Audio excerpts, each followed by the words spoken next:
La parole est à Maya Akari pour le groupe Paris en commun.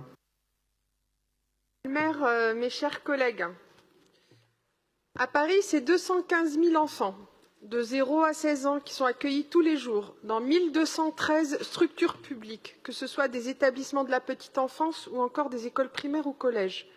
Ce sont plus de 34 000 professionnels qui sont en charge de ces enfants au quotidien, entre 8 heures du matin et 18 heures, parfois même en horaire décalé. Et je pense là aux structures innovantes qui tentent de s'adapter au rythme décalé de certaines familles. Cet accueil large des enfants à Paris sur leurs différents temps scolaires, périscolaires, extrascolaires, vacances scolaires est d'autant plus important, parfois même vital pour certains enfants, que beaucoup de familles vivent dans de très petites surfaces, n'ont pas d'espace vert privatif et n'ont pas de proches à proximité pour garder les enfants en dehors de l'école et pendant les vacances. L'éducation des enfants est certes de la responsabilité de ses parents, mais elle est aussi l'affaire de toutes et de tous, collectivités, associations d'éducation populaire, État, villes. Et la cohérence de nos actions est fondamentale, car le risque, avec l'empilement et l'enchevêtrement des actions, peut être la dispersion et même in fine d'obtenir des effets contraires aux effets attendus. C'est pourquoi la ville travaille main dans la main avec les autorités académiques, les familles, les structures de santé et les associations d'éducation populaire pour le bien-être des élèves et leur réussite scolaire. Ce travail partenarial se fait à diverses occasions, schéma parisien des services aux familles, PEDT, convention territoriale globale et depuis peu les cités éducatives. Ce nouveau dispositif mobilise autour d'un territoire donné, en quartier prioritaire, la ville, la préfecture de région et le rectorat.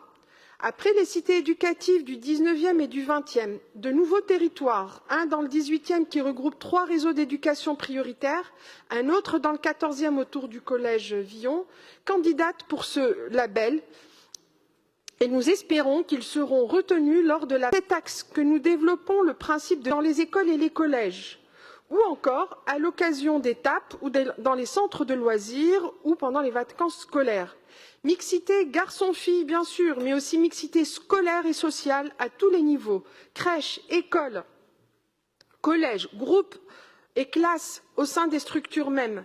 La mixité est un enjeu, est un principe qui nous tient à cœur, car elle est non seulement la condition du bien vivre ensemble dans une ville, aussi mixte que la nôtre socialement et culturellement, mais elle est aussi, et toutes les études, qu'elles soient nationales ou internationales, nous le disent année après année, la condition nécessaire de l'amélioration des performances scolaires de nos enfants et de leur bien-être. Mes collègues à ma gauche évoquaient la question du harcèlement. Elles sont fortement liées aux enjeux de mixité. Donc, c'est la condition nécessaire de l'amélioration des performances scolaires et du bien-être des enfants, ce qui n'est pas toujours évident à faire entendre dans une ville de tradition élitiste comme la nôtre. Les expériences de collèges multisecteurs dans le 19e et le 18e nous ont montré qu'il est possible de faire bouger les lignes. Le travail des services de la ville au moment de dessiner les périmètres des secteurs scolaires au niveau du collège et du primaire, celui de l'État avec le nouvel AFELNET dans le cadre de l'affectation des collégiens en lycée prouve que nous avançons également à ce niveau. Un autre axe de ce PEDT est relatif à l'amélioration de la santé et du bien-être de tous les enfants prend tout son sens avec la pandémie. S'il n'y avait qu'un point à retenir après la crise, tous les acteurs s'accordent à dire que c'est bien celui-là. La ville agit à ce niveau également par le soutien des associations d'écoute, d'accompagnement et de soutien psychologique, comme EDIP dans le 18e, ou encore l'association Olga Speiser au niveau parisien, qui soutient les enfants et les familles en difficulté. Elle crée du lien avec les structures de santé et participe au financement des points écoute dans les collèges.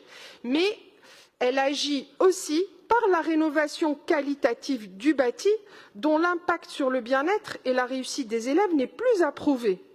Moi qui suis une élue du 18e, je vous invite à aller visiter le collège Utrio récemment rénové à la porte de Clignancourt pour comprendre l'importance de l'impact de l'architecture sur l'environnement.